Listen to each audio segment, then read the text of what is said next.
Hello et bienvenue dans ce nouvel épisode. Alors aujourd'hui, on va parler de la cible et plus précisément, je vais t'expliquer pourquoi il faut absolument que tu affines ta cible. C'est parti tout de suite.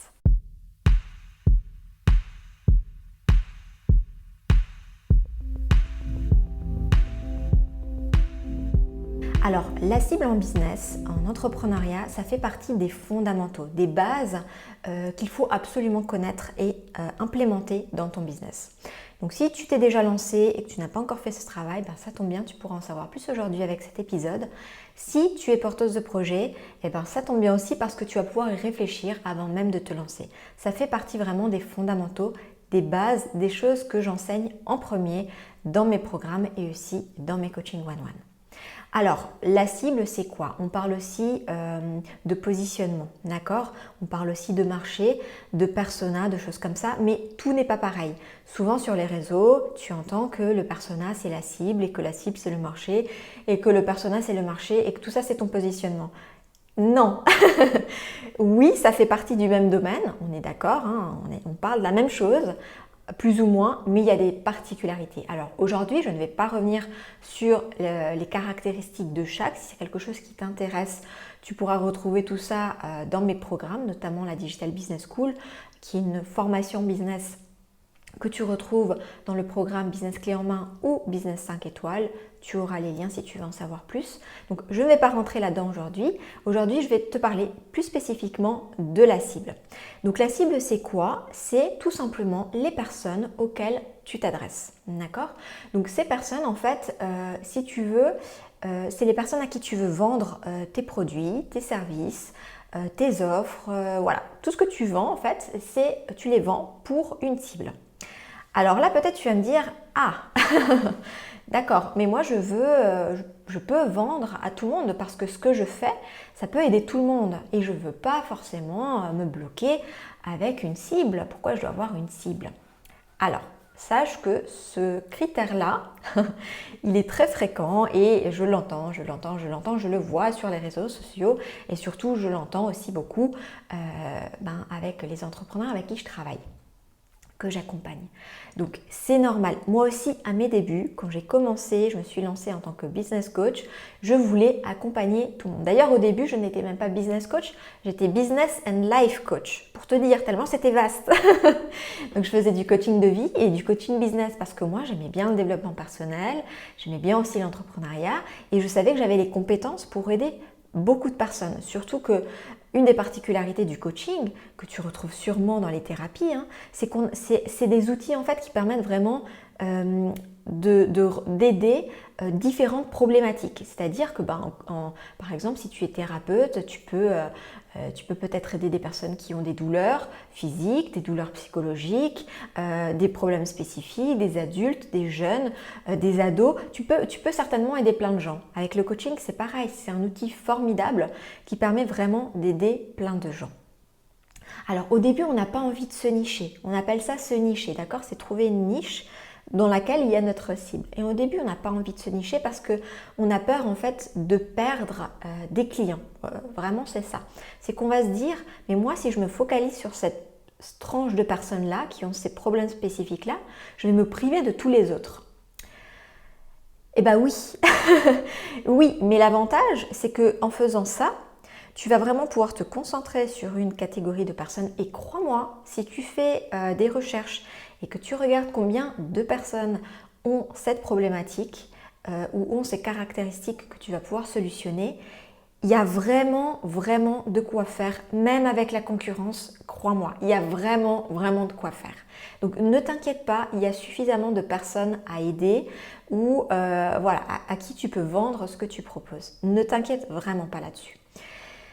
Là où c'est important en fait de définir une cible, alors je précise, tu n'es pas obligé de le faire. Ce que je suis en train de te dire là, c'est vraiment un conseil.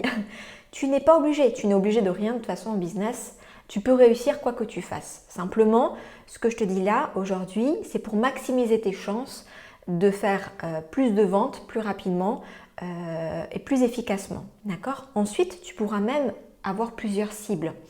Mais au début, je te conseille vraiment de définir une seule cible. Je vais t'expliquer tout de suite pourquoi. Maintenant, on va rentrer dans le vif du sujet. En fait, pour que tu puisses faire des ventes, tout simplement, il faut qu'un problème rencontre une solution ou qu'un besoin rencontre une solution. Le besoin ou le problème, c'est ta cible. La solution, c'est toi. D'accord? Donc, si toi déjà, tu vas mettre en avant ton outil ou tes compétences, c'est-à-dire le coaching ou l'hypnose ou la sophrologie, si tu es thérapeute, etc., déjà, tu ne vas pas forcément intéresser les personnes, quelles qu'elles soient. Parce que si tu veux des coachs, des hypnothérapeutes et tous ces métiers-là qui sont magnifiques, hein, que j'adore, mais il y en a plein. Et en fait, si tu veux, toi, tu sais exactement en quoi cet outil, que ce soit le coaching, l'hypnose ou autre, va pouvoir aider les gens. Mais ce que tu ne sais pas, c'est que les gens, eux, ne le savent pas. Ces personnes ne se sont pas formées au coaching, à l'hypnose, etc. Et en fait, ils n'ont pas envie de se former. Donc, lorsque toi, tu vas leur parler de tes compétences, de ton certificat, de ton diplôme, etc., de coach ou hypnothérapeute ou autre, tu ne vas pas les intéresser. Parce que ce que veulent ces personnes, c'est pas se former en coaching ou en hypnose ou en sophrologie, c'est qu'on solutionne leurs problématiques. D'accord? Donc, toi, tes compétences métiers, ça va être des outils qui sont à ta disposition. Moi, le coaching, c'est mon outil. Je ne mets jamais en avant le coaching, en fait. Je peux, de temps à autre, expliquer les bénéfices du coaching, mais ça s'arrête là. Je ne vais pas tourner autour du coaching. Ça, c'est la première chose. La deuxième chose, on revient à la cible et pourquoi il faut absolument que tu l'identifies et que tu la précises. Quand tu comprends en fait que la vente c'est un problème ou un besoin qui rencontre sa solution et c'est vraiment rien d'autre que ça, et ben tu comprends que si tu t'adresses à plein de problèmes ou plein de besoins différents, ben, tu ne vas pas pouvoir vraiment intéresser ces personnes. C'est-à-dire que, imaginons moi, quand je me suis lancée, voilà, je faisais du coaching de vie et du coaching professionnel. Donc quand j'essaye d'interpeller ma cible, quand j'essaye de trouver des clients concrètement, qu'est-ce que je fais? Je parle une fois de confiance en soi, puis une fois je parle de détresse professionnelle, puis une autre fois je parle de quoi on peut parler, de quoi je parlais, voilà, de choses qui sont de l'ordre du développement personnel, d'accord? Et d'autres fois je parle de burn-out par exemple, c'est à peu près ce que je faisais. Eh bien, ce qui va se passer concrètement, c'est que la fois où je parlais de confiance en soi, peut-être il y a une ou deux personnes qui vont se sentir intéressées, mais cette personne qui est intéressée par la confiance en soi ne va pas du tout être intéressée quand je vais parler de difficultés professionnelles, parce que elle, sa difficulté, elle n'est pas du tout professionnelle, elle est juste liée à la confiance en soi.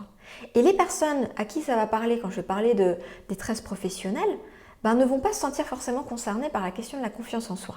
Parce que elles, leur problème, ce n'est pas la confiance en soi, ça va être d'autres problématiques, peut-être liées à l'équipe, peut-être liées à l'entreprise, etc. Donc tu vois qu'en fait, si je m'adresse à trop de personnes, si j'essaie de solutionner beaucoup de problématiques ou de besoins, je vais devoir avoir des discours qui sont très différents à chaque fois. Et donc, je ne vais pas pouvoir fédérer des personnes autour d'une même expertise. Et ça, c'est le troisième point sur lequel je vais venir effectivement aussi, c'est il faut aussi pouvoir se positionner comme experte dans un domaine spécifique. Pourquoi? Parce que les personnes préfèrent les spécialistes que les généralistes, d'accord? Et ça, je te parle du milieu du business, ok? Si toi, tu as une problématique de confiance en soi, imaginons, est-ce que tu vas aller demander de l'aide à quelqu'un qui travaille sur la visibilité YouTube? Non, tu vas chercher quelqu'un qui est spécialiste dans la confiance en soi. Et peut-être même que tu vas chercher quelqu'un qui est spécialiste de la confiance en soi pour les femmes ou pour les enfants, s'il s'agit de ton enfant qui a une problématique de confiance en soi. Tu vois, ce sont vraiment des choses précises, des besoins précis pour lesquels, lorsque c'est toi qui as le besoin, tu vas chercher des solutions précises. Donc essaie de te mettre dans la peau de quand tu es toi la cliente, quand tu as toi un besoin, une solution, un besoin à solutionner, ou quelque chose que tu souhaiterais dans ta vie, d'accord? Eh bien, tu vas chercher des choses spécifiques. Si, imaginons, tu veux changer ta garde-robe et que voilà, tu veux savoir quelle est la saison automne-hiver et tu veux t'inspirer de certains looks, eh ben, tu vas chercher des looks automne-hiver qui te plaisent. Tu vas même pas aller chercher les habits d'été en fait, tu vois. Donc, quand tu cherches à solutionner un problème ou un besoin, tu vas chercher des solutions spécifiques. Tes clients, c'est pareil. C'est exactement pareil. Donc, si une fois tu leur parles d'une chose, puis d'une autre, puis d'une autre, puis d'une autre, tout ça dans un condensé, la personne, tu n'arriveras tout simplement pas à la capter, à susciter son attention. Donc, elle n'aura peut-être pas envie de te suivre. Elle va préférer suivre certainement quelqu'un qui parle tout le temps de la même thématique. Et en plus, tu ne seras pas, aux yeux de cette personne, une experte dans une thématique ou une autre, puisque tu vas parler de tout. Tu seras un touche-à-tout. Voilà. Comme j'avais dit dans un post, j'avais dit arrête de faire la marabout et positionne-toi en experte. J'avais dit ça parce que je ne sais pas où est-ce que tu habites et si tu as aussi ce genre d'expérience, mais en tout cas, moi ça m'arrivait fréquemment d'avoir des petits prospectus, vraiment des tout petits prospectus dans la boîte aux lettres de marabouts ou de personnes comme ça qui travaillent sur plein de choses, l'argent, l'amour, voilà, ils t'aident sur plein de choses. Et en fait, ça m'a donné un peu l'impression que souvent, quand on débute en entrepreneuriat, on fait un peu la même chose. Et moi, la première, donc je ne jette pas la pierre, je précise, moi la première, j'ai fait ça. Et franchement, c'est pas la meilleure façon d'attirer des clients et c'est pas la meilleure façon de se positionner en experte et de se différencier de la concurrence. Qu'est-ce qui va faire la différence entre un hypnothérapeute et un autre? Eh bien, ça va être ce que tu vas dire, ce que tu vas raconter, comment tu veux aider les personnes, comment tu montres ton expertise, tes connaissances, tu vois. Les personnes, c'est ça qu'elles vont voir en fait dans ce que tu partages. Donc, c'est vraiment important que tu puisses identifier et affiner ta cible. Dernier exemple, c'est un exemple que je donne dans la Digital Business School, donc ma formation que tu retrouves dans le programme Business Clé en main et aussi le programme Business 5 étoiles. Donc, quand je parle de la cible, en fait, je donne l'exemple d'une professionnelle, donc d'une entrepreneur qui est spécialisée dans la parentalité positive bienveillante. D'accord? Et donc là, même là, en fait, c'est important de pouvoir cibler parce que ce n'est pas la même chose de s'adresser, de parler de parentalité positive à des personnes qui ont un bébé ou un enfant en bas âge qu'à des parents qui ont des ados. Tu comprends bien que les problématiques ne sont pas les mêmes. Donc du coup, même si tu dis « mais moi je parle de parentalité positive, c'est vachement ciblé », oui, mais ta cible en fait, tu peux la cibler encore plus. Tu apportes des conseils et tu accompagnes les parents dans la parentalité positive, mais qui ont des enfants de quel âge? Tu vois la façon dont on peut cibler un petit peu plus. Donc bien sûr, ce que je te dis là aujourd'hui, ce sont des recommandations. Tu n'es pas obligé de les suivre. C'est des conseils que je te donne pour gagner du temps, parce que moi, il m'a fallu du temps pour comprendre ça. Et à mes frais, parce que du coup, mon chiffre d'affaires était en dents de scie, bien évidemment. Donc je faisais quand même des ventes, tu feras certainement quand même des ventes, mais ce ne sera pas du tout optimisé. Donc moi, vraiment, je te conseille le plus rapidement possible d'optimiser ta cible, de vraiment bien la définir, etc. Bien sûr, identifier sa cible et l'affiner, ce sont des choses qui ne sont pas faciles. Moi, je le travaille en coaching one-one et bien sûr dans mes formations, dans le programme de groupe du Business 5 étoiles. Donc, si tu as besoin de soutien, n'hésite pas. Tu auras les liens de mes programmes dans le descriptif, mais bien sûr, tu peux regarder aussi ce que font d'autres entrepreneurs qui proposent aussi des programmes du même style. Mais je te conseille vraiment, si c'est vraiment trop difficile, de te faire accompagner ou de suivre une formation parce que tu as vraiment gagné du temps.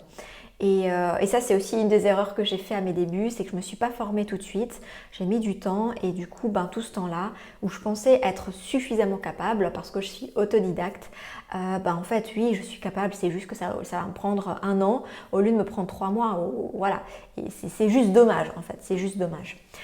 Donc voilà pour aujourd'hui, tu sais maintenant pourquoi et c'est important d'affiner sa cible. Donc moi, je te dis tout bon. Si tu mets ces conseils en pratique, tout bon aussi. Si tu as besoin d'aide, regarde les liens en description. Je t'invite aussi à te connecter sur Insta avec moi. Moi, je suis sur Insta, donc comme ça, ce sera l'occasion de découvrir un peu ce que tu fais et me partager tes questions si tu en as au sujet de la cible. Voilà, et puis en attendant, je te souhaite tout de bon et je te dis à très vite pour le prochain épisode. Ciao, ciao!